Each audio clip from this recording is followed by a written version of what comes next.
এই ভিডিওতে চ্যাপ্টার 17 আর 23 কভার করব। তো ক্যাশ ডিভিডেন্ড কি, যখন আমার স্টকের উপরে আমি ক্যাশ টাকা দিই আমার স্টক হোল্ডারদেরকে, অ্যান্ড ডিভিডেন্ড পেমেন্ট হচ্ছে আমার স্টকের উপরে বা শেয়ার হোল্ডারদেরকে যখন আমি করি, স্টক দিই, ক্যাশের জায়গায় স্টক দিই, এটা জানো। তো ক্যাশ ডিভিডেন্ড 4 ধরনের হয়। একটা হচ্ছে রেগুলার ক্যাশ ডিভিডেন্ড, যেটা শেয়ার হোল্ডারদেরকে রেগুলারলি পে করা হয়, লাইক এভরি কোয়ার্টারে পে করা হয়। এক্সট্রা ডিভিডেন্ড কি? এক্সট্রা ডিভিডেন্ড হচ্ছে যখন মনে করো হঠাৎ করে কোম্পানি একটা ভালো পারফর্ম করছে, তো সবাইকে একটা অ্যাডিশনাল পেমেন্ট দিয়ে দেয়, মানে সবাইকে টাকা দিছে, সবাইকে তার সাথে 500 টাকা বা 1000 টাকা বেশি দিয়ে দিছে। এটা সাধারণত আর হয় না, খুবই কম, মানে নট ফ্রিকোয়েন্ট। স্পেশাল ডিভিডেন্ড কি? হঠাৎ করে ওই এক্সট্রা ডিভিডেন্ডের মতো, হঠাৎ করে কোম্পানি অনেক ভালো পারফর্ম করছে, যার কারণে একটা অ্যামাউন্ট দিচ্ছে। লিকুইডেটিং ডিভিডেন্ড কি? যখন কোম্পানি বিলোপ সাধন করে ফেলা হয়, তখন সবাইকে, স্টক হোল্ডারকে ওই সব কিছু বিক্রি টিক্রি করে একটা অ্যামাউন্ট দেওয়া হয়, যেটাকে বলা হয় হচ্ছে লিকুইডেটিং ডিভিডেন্ড। ডিভিডেন্ড পেমেন্ট প্রসেস, এইটা পরীক্ষা আসার মতো একটা জিনিস। তো এটা টোটাল 4টা কম্পোনেন্ট নিয়ে তৈরি। ফার্স্ট অফ অল হচ্ছে ডিক্লারেশন ডেট। ডিক্লারেশন ডেট হচ্ছে যখন আমার ডিভিডেন্ডটা ডিক্লেয়ার করা হয় যে এই তারিখে আমি কোম্পানির ডিভিডেন্ড দেবে। এক্স ডিভিডেন্ড ডেট কি? এক্স ডিভিডেন্ড ডেট হচ্ছে আমার যেই দিন ডিভিডেন্ড রেকর্ড করা হবে তার একদিন আগে, মানে সোমবারের দিন যদি ডিভিডেন্ড দেওয়া হয়, রবিবারের দিন হবে ex dividend date. Date of record কি? সোমবারের দিন তালিকাভুক্ত করা হবে, দেখা হবে সব হিসাব নিকাশ ক্লোজ করে যে রবিবার পর্যন্ত কারা এই কোম্পানির স্টক শেয়ার হোল্ডার ছিল, ঠিক আছে। দেন এই লিস্টটাকে মনে করো যে পেমেন্ট ডেটে হচ্ছে গিয়ে এদেরকে ওই ডিভিডেন্ডের পেমেন্টটা শেয়ার হোল্ডারদেরকে দিয়ে দেওয়া হয়। তো এক্স ডিভিডেন্ড ডেট নিয়ে আমরা যদি বলি, এক্স ডিভিডেন্ড ডেটে কী হয়? এক্স ডিভিডেন্ড ডেট হইতেছে যে আমাদের কোন মানুষটা আর কি ডিভিডেন্ড পাবে। তো ডিভিডেন্ড রেকর্ডের দিনের সাধারণত একদিন আগে হয় এটা।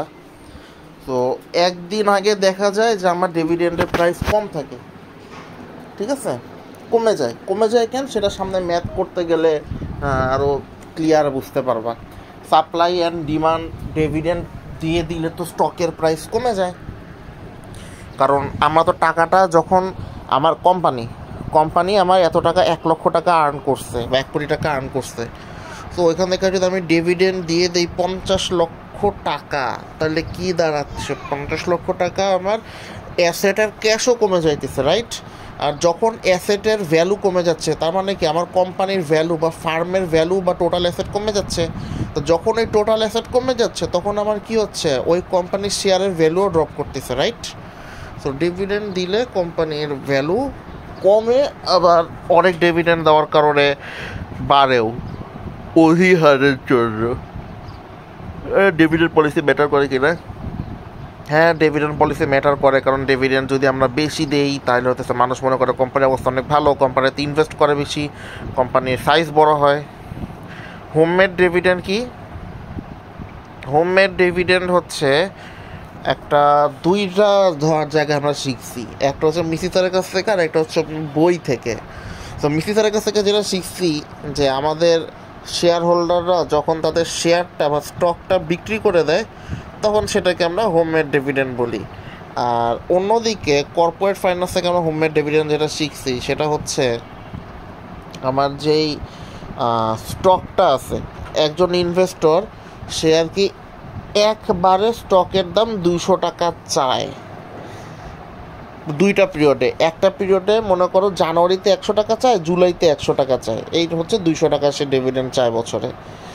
এখন যেটা করে, বা একবারে 200 টাকা চাইতে পারে, একবারে ধরো 200 টাকা চায়, জানুয়ারিতে 200 টাকা চাচ্ছে, ও ডিসেম্বর 31 তারিখে 200 টাকা চাচ্ছে, কিন্তু কোম্পানি জানুয়ারিতে 100 টাকা দেয়, আর অন্য সময় জুলাইতে হচ্ছে 89 টাকা দেয়।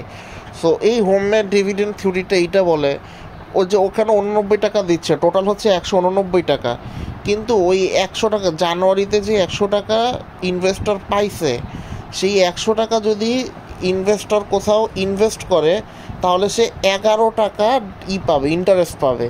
সো তখন সে কী পাচ্ছে, 100 টাকা ইনভেস্ট করছে, 11 টাকা ইন্টারেস্ট পাইছে, 111 টাকা, আবার জুলাইতে সে 89 টাকা পাচ্ছে ডিভিডেন্ড হিসাবে। তাহলে তার দাঁড়াচ্ছে টোটাল 200 টাকাই। তো এইটাই হচ্ছে হোমমেড ডিভিডেন্ডের একটা থিওরি, যেটা এই এক্সাম্পলটা পড়লে তুমি একদম ক্লিয়ার করে বুঝতে পারবা। আচ্ছা, এটা আরেকটা আসার মতো কোয়েশ্চেন, রিয়েল ওয়ার্ল্ডের কোন কোন ফ্যাক্টর হচ্ছে আমার ডিভিডেন্ড পেমেন্টকে লো করে দেয়? সেটা হচ্ছে ট্যাক্স। ট্যাক্স কি? আমার ট্যাক্সের কারণে আমার হচ্ছে অনেক টাকা চার্জ হয়, যার কারণে আমি ডিভিডেন্ড দিতে চাই না। ফ্লোটেশন কস্ট, ডিভিডেন্ড ইস্যু করতে গেলে অনেক বেশি মানে টাকা পয়সা আছে ইনভেস্টমেন্ট ব্যাংকের উপরে খরচ করতে হয়, ফ্লোটেশন কস্ট বলে, ওইটা হয়ে যায়। দেন হচ্ছে ডিভিডেন্ড রেস্ট্রিকশন, দেখা যাচ্ছে আমি অনেক বেশি লোন নিয়ে রাখছি, আমি আর আগে আমার লোনগুলো পরিশোধ করতে হবে, লোন পরিশোধ না করে আমার ডিভিডেন্ডে যাওয়া উচিত না।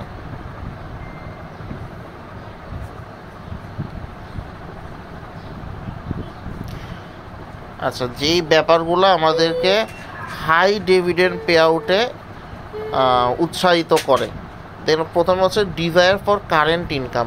তো ইনভেস্টররা হচ্ছে রেগুলার ক্যাশ পেমেন্ট পছন্দ করে। দেন হচ্ছে tax and other benefit for corporate investor. So যখন কোম্পানি একটা ট্যাক্স ব্রেকে থাকে, তখন দেখা যায় যে ডিভিডেন্ডও হচ্ছে গিয়ে ট্যাক্সেবল ইনকাম থেকে তাদের বাদ দিয়ে দেওয়া হয়, যেটা একটা বেনিফিট। দেন হচ্ছে ট্যাক্স এক্সেম্পট ইনভেস্টর, অনেক ইনভেস্টর আছে যারা হচ্ছে ট্যাক্স এক্সেমশন পায়, ওই একটা ফ্যাক্টর কাজ করে। আচ্ছা, ক্লায়েন্টাল ইফেক্ট কি?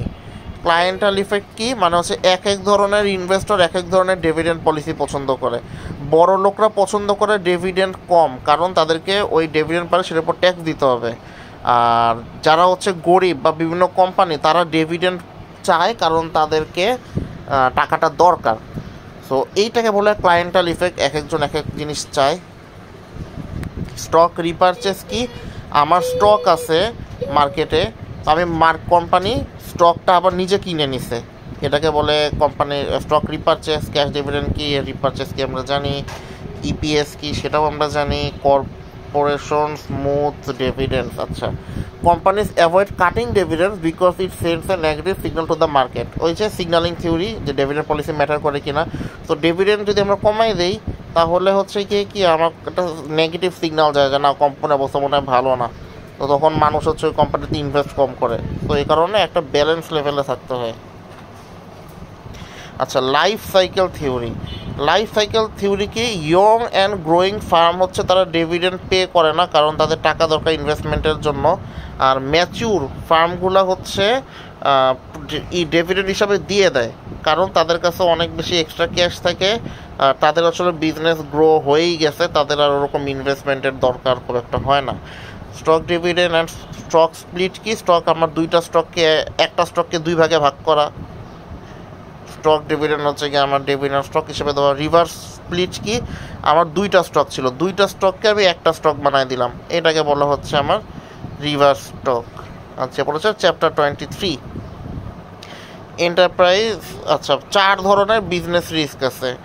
প্রথমটা হচ্ছে হ্যাজার্ড রিস্ক। হ্যাজার্ড রিস্ক মানে হচ্ছে আমার যদি কোনো বাইরের জায়গা থেকে, লাইক ভূমিকম্প, পলিটিক্যাল ফ্যাক্টরস, ম্যাক্রো কোনো ফ্যাক্টর থেকে যদি আমার বিজনেস এফেক্টেড হয়, সেটাকে আমরা হ্যাজার্ড রিস্ক বলি। ফাইন্যান্সিয়াল রিস্ক মানে হচ্ছে কি আমার ইন্টারেস্ট রেট চেঞ্জ হচ্ছে, এক্সচেঞ্জ রেট চেঞ্জ হচ্ছে, কমোডিটি ইনফ্লেশন এগুলো চেঞ্জ হচ্ছে, যার কারণে আমার ফাইন্যান্সিয়াল আমি রিস্কের মধ্যে পড়তেছি। অপারেশনাল রিস্ক কি? কোনো একটা কারণে আমার র মেটেরিয়াল আমি ঠিক মতো পাচ্ছি না, বা আমার সাপ্লাই চেইন যে প্রসিডিওরটা মানে প্রকিউরমেন্ট, লাইক আমার কাস্টমারের হাত পর্যন্ত প্রোডাক্ট পাঠানো, রিটেলারের হাত পর্যন্ত প্রোডাক্ট পাঠানো, মানে অপারেশনাল কোনো একটা কিছু যদি কোনো এক জায়গায় বাধাপ্রাপ্ত হয়, পুরো সাপ্লাই চেইন প্রসিডিওরটাই এফেক্টেড হয়, সেটাই বোঝাচ্ছে। দেন স্ট্র্যাটেজিক রিস্ক, হঠাৎ করে মার্কেটে অনেক বড় একটা কম্পিটিটর চলে আসলো, বা কাস্টমার যারা আছে তাদের হচ্ছে গিয়ে নিডসটা চেঞ্জ হয়ে গেল, এগুলো রিস্ক হচ্ছে আমার স্ট্র্যাটেজিক রিস্ক। ইন্স্যুরেন্স হচ্ছে আমাদের রিস্কগুলোকে মিটিগেট করতে সাহায্য করে। সো ইন্স্যুরেন্স আমাদের 4 ধরনের আছে। একটা হচ্ছে কমার্শিয়াল লাইবিলিটি ইন্স্যুরেন্স, তাদের কাজ হচ্ছে কোম্পানির যে এমপ্লয়ি আছে তাদের যদি মারা যায় বা তাদের কোনো ক্ষতি হয় প্রোডাক্টের, তখন সেটার এর জন্য তারা টাকা দেয়। বিজনেস ইন্টারাপশন ইন্স্যুরেন্স কি cover lost income if operation stop, হঠাৎ করে কোম্পানিটা বন্ধ হয়ে গেলো, আগুন লেগে গেছে বা বিল্ডিং ধসে গেছে, তো ওই সময় বিজনেস বন্ধ থাকার কারণে যে ক্ষতিটা হয় সেটা হচ্ছে এই ইন্স্যুরেন্সের আন্ডারে দেওয়া হয়। কি পার্সোনাল ইন্স্যুরেন্স, কোনো এমপ্লয় যদি মারা যায় বা জব ছেড়ে চলে যায় তখন যে ক্ষতিটা হয় কোম্পানি, সেটা ইন্স্যুরেন্স কোম্পানি দেয়। ওয়ার্কার্স কম্পেনসেশন ইন্স্যুরেন্স কি, এমপ্লয় যদি ইনজুরি হয় চাকরিরত অবস্থায় সেইটার খরচটা ইন্স্যুরেন্স বিয়ার করে। ওকে, ম্যানেজিং ফাইন্যান্সিয়াল রিস্ক। তো ফাইন্যান্সিয়াল রিস্ক ম্যানেজ করার জন্য আমরা করি হচ্ছে হেজিং। তো হেজিংটা কি, হেজিংটা হইতেছে ধরো তোমার কাছে 100 টাকা আছে, 100 টাকা আছে, ভালো কথা। তো তোমার এখন মার্কেটে কোনো একটা অ্যাসেটের দাম 10 টাকা, তো তুমি 10 টাকা দিয়ে 5টা স্টক কিনো, 5টা স্টক কিনো, 50 টাকা হইল, বাকি 50 টাকা তুমি রেখে দাও। বাকি 50 টাকা থাকলো তোমার কাছে, তোমার অ্যাভারেজ এখন পর্যন্ত প্রতিটা স্টকের দাম 10 টাকা। ইনকেস সামনে যদি স্টকের দাম কমে যায় বা ওই অ্যাসেটের দাম কমে 5 টাকা হয়ে গেল, তখন তুমি আবার 10টা কিনতে পারবা, আবার 20টা কিনতে পারবা। তাহলে তোমার অ্যাভারেজ প্রাইস পড়তেছে কত, 7.5 টাকা। আবার মনে করো তোমার ওটার দাম বেড়েও যাইতে পারে, বেড়ে মনে করো একটার দামই হচ্ছে গিয়ে মনে করো 15 টাকা হয়ে যেতে পারে, কিন্তু তখন যে অ্যাভারেজ যে খরচটা হবে, দুই ক্ষেত্রে কিন্তু আমার অ্যাভারেজ খরচটা কমে যাইতেছে, কমে আসতেছে। হয় আমি এখন আমার জন্য ভালো, পরে আমার জন্য পরে আমার খারাপ হবে, বা এখন আমার জন্য ভালো পরেও আমার জন্য ভালো হবে, বা এখন আমার জন্য খারাপ পরে আমার জন্য ভালো হইতে পারে, আমার সামনে অ্যাসেটের দাম বেড়ে বা কমে। এই জন্য আমাদের হাতে যত টাকা থাকবে পুরো টাকাই আমরা ইনভেস্ট করব না, আমরা অর্ধেক টাকা ইনভেস্ট করব, অর্ধেক টাকা রেখে দিব। সো এই প্রসিডিউরটাকে বলা হয় হচ্ছে হেজিং। তো এইখানে আমাদের কি বলতেছে, ফার্স্ট অফ অল হচ্ছে আমাদের হুইট বা এই যে হরাইজন্টাল লাইনটা আমার দেখাচ্ছে গমের দাম ফ্লাকচুয়েশন হইতেছে, উপরের লাইনটা আমার দেখাচ্ছে, ভার্টিক্যাল লাইনটা আমার কোম্পানির ভ্যালু। তো কি বলতেছে, ওয়েন হুইট প্রাইসেস ইনক্রিজ, যখন আমার গমের দাম বেড়ে যায় তখন আমার ফার্মের ভ্যালু উপরের দিকে বেড়ে যাবে, আবার যখন গমের দাম কমে যাবে তখন আমার ফার্মের ভ্যালু কমে যাবে। তো এইটা হচ্ছে ফাইন্যান্সিয়াল রিস্ক, এটা ম্যানেজ করার জন্য আমরা একটা এই হেজিং করব, এটা হচ্ছে আমাদের রিস্ক প্রোফাইল, এটা একটা গেল। দেন হচ্ছে রিডিউসিং রিস্ক এক্সপোজার। এই রিস্ক এক্সপোজার করার জন্য আমরা কী করতে পারি, সেম গ্রাফ এরকম করে খালি ঘুরাই দিব। এখানে হচ্ছে আমার সেই গম, আমার সেই ফার্মের ভ্যালু, আবার সেই রিস্ক প্রোফাইল। এবার হচ্ছে এটা ডাউনওয়ার্ড স্লোপিং। ডাউনওয়ার্ড স্লোপিং কেন, কারণ যখন গমের প্রাইস বেড়ে যায় ফার্মের ভ্যালু কমে যায়, কারণ আমার যে বায়ার যারা গম কিনবে, গমের দাম বেশি হয়ে যাওয়ার কারণে তারা তো গম কম কিনবে। তো তারা যদি গম কম কিনে তাহলে আমার কি হচ্ছে, টোটাল অ্যাসেটসে আমার যে ক্যাশের যে টাকাটা বা অ্যাকাউন্ট রিসিভেবলের অ্যামাউন্টটা কমে যাচ্ছে কেন, আমার কাস্টমার কিনতে পারতেছে না। কাস্টমার কিনতে না পারার কারণে আমার কিন্তু টোটাল অ্যাসেট কমে যাচ্ছে, টোটাল অ্যাসেট ওই ক্যাশ কমে যাচ্ছে, ক্যাশ কমে গেলে টোটাল অ্যাসেট কমে যাচ্ছে, টোটাল অ্যাসেট কমে গেলে আমার ফার্মের ভ্যালুও কমে যাচ্ছে। ঠিক আছে, তো দুইটাই হয়, দুইটা পয়েন্ট অফ ভিউই রাইট। বাট এইটা হচ্ছে হুইট বায়ার, এটা হচ্ছে হুইট বায়ারের সাইড থেকে, আর এইটা হচ্ছে আমার সেলারের সাইড থেকে। তো আমরা এই রিস্কটা মিটিগেট করার জন্য ওই যে পুট অপশন নিতে পারি, কল অপশন নিতে পারি, ইন্টারেস্ট রেট সোয়াপ নিতে পারি, এই টাইপের বা ডেরিভেটিভ বা হেজিং এগুলো নিতে পারি। আমাদের ফ্লাকচুয়েশন দুই ধরনের হয়, প্রাইস ফ্লাকচুয়েশন, একটা হচ্ছে শর্ট টার্ম আর একটা হচ্ছে লং রান। শর্ট টার্ম মানে হঠাৎ করে প্রাইস বেড়ে গেল কমে গেল, লাইক সিপ 260 টাকা হয়েছিল কিন্তু খুব একটা ইফেক্ট ফেলে নাই, আবার 60 টাকা হয়ে গেছে এখন। আবার লং রানে মনে করো যে 60 টাকা ছিল, 260 টাকা ছিল, কমে কমে এখন আবার 60 টাকা হয়ে গেছে। তো লং রানে সব কিছু অ্যাডজাস্টেড হয়েই যায়, এটা আজ এরকম কোনো কিছু না, এটাও কিছু না, এটাও কিছু না, আর এটাও লাগবে না। এটাও যদি দেয় তখন হচ্ছে তুমি হুইটেরটাই দিয়ে দিবা, যে দাম বেড়ে গেলে মানুষও তো কম কিনবে। লাইক যখন আগে তেলের দাম বেশি ছিল মানে কম ছিল তখন পোলাপেন বাইক নিয়ে অনেক ঘোরাফেরা করতো, তেলের দাম বাড়ার পরে পোলাপেন বাইক নিয়ে একটু ফাত্রামি কম করে এখন রাস্তার মধ্যে। আচ্ছা, এটা হচ্ছে হেজিং উইথ ফরওয়ার্ড কন্ট্রাক্ট যদি বলে, তাহলে এই গ্রাফে আমাদের 3টা লাইন আছে, একটা হচ্ছে pay off for forward contract, একটা হচ্ছে আমার রেজাল্টিং এক্সপোজার, আর একটা হচ্ছে আমার রিস্ক প্রোফাইল। তো এই গ্রাফটা আমাকে কি বলতেছে, প্রথমে হচ্ছে আমার কোম্পানির রিস্ক প্রোফাইল, এটা হচ্ছে নিচের দিকে, আর সেকেন্ড লাইন হচ্ছে আমার পে অফ প্রোফাইল, যে উপরেরটা, এটা হচ্ছে উপরের দিকে। এটার মানে এটা কি কেন? কারণ যখন আমার তেলের দাম বাড়তিছে, তখন আমার যে ফরওয়ার্ড কন্ট্রাক্ট আছে এটা ভ্যালু পাচ্ছে। এটা হচ্ছে পুট কন্ট্রাক্ট বা যে buyer of a put, seller of a put, ওই পয়েন্ট অফ ভিউ থেকে। তো যখন আমার তেলের দাম বেড়ে যাচ্ছে, আমার ফরওয়ার্ড কন্ট্রাক্ট মানে ফিউচারে গিয়ে আমি কন্ট্রাক্টটা এক্সারসাইজ করব, ওইটা ভ্যালু পাচ্ছে। কারণ আমি কম দামে করছিলাম, ফিউচারের দাম বেড়ে যাচ্ছে, কিন্তু আমি যে কম টাকাতেই যে আমি কন্ট্রাক্ট করছিলাম, ওই জন্য আমি কম টাকাতেই হচ্ছে গিয়ে এক্সারসাইজ করব এখন। সো আমার কন্ট্রাক্টটার ভ্যালু থাকবে। কিন্তু যখন আমার অয়েল প্রাইস কমে যাবে, লাইক আমি করছিলাম, প্রাইস ফিক্স করছিলাম 50 টাকায়, এখন হয়ে গেলো 45 টাকা, তখন আমার ফরওয়ার্ড কন্ট্রাক্টের আর কোনো ভ্যালু নাই। কারণ তখন আমি আর ওই কন্ট্রাক্টে এক্সারসাইজ করব না, আমি অন্য কারো কাছ থেকে কিনবো 45 টাকা দিয়ে। সো এইটা হচ্ছে আমার হেজিং।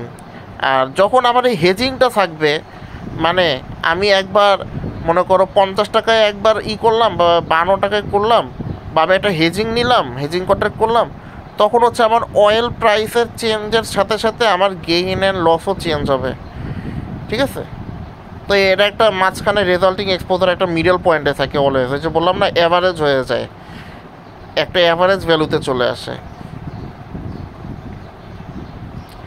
মানে আগে তোমার এই দুইটা উপরে নিচে যাওয়া অ্যারোর ডিফারেন্সই তোমার লস হইতো, কিন্তু এখন রেজাল্টিং এক্সপোজারের কারণে তোমার আইদার এইটুকু লস হবে অথবা এইটুকু লস হবে।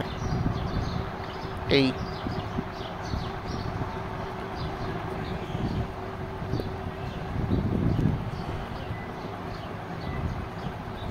আচ্ছা, roll over risk. If a company needs to hedge for a long time but available future contracts have short maturities, it may use short term contracts. আচ্ছা, এটা মানে হচ্ছে তুমি লং টার্মে কোনো কন্ট্রাক্ট পাচ্ছ না, তুমি কী করবা, শর্ট টার্মে কন্ট্রাক্ট নিবা, দেন ওটাকে রিনিউ করতে থাকবা, ওটাকে আমরা রোল ওভার রিস্ক বলি। হেজিং উইথ সফট কন্ট্রাক্ট কি সেটা আমরা জানি, এখন কারেন্সি সোয়াপ কি সেটাও জানি, ইন্টারেস্ট রেট সোয়াপ কি সেটাও জানি। কমোডিটি সোয়াপ কি? কমোডিটি সোয়াপ হচ্ছে কি, যখন আমরা তেলের বিনিময়ে সোনার বিনিময়ে তেল, এগুলো যখন চেঞ্জ করি, তখন সেটাকে আমরা কমোডিটি সোয়াপ বলি। সোয়াপ ডিলার হচ্ছে আমাদের ফাইন্যান্সিয়াল ইনস্টিটিউশন।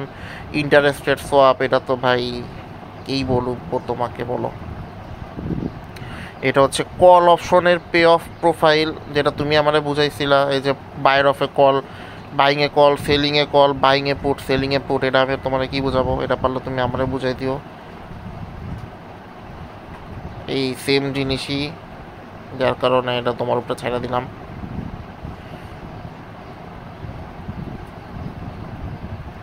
আর দরকার নেই ওইটুকুই।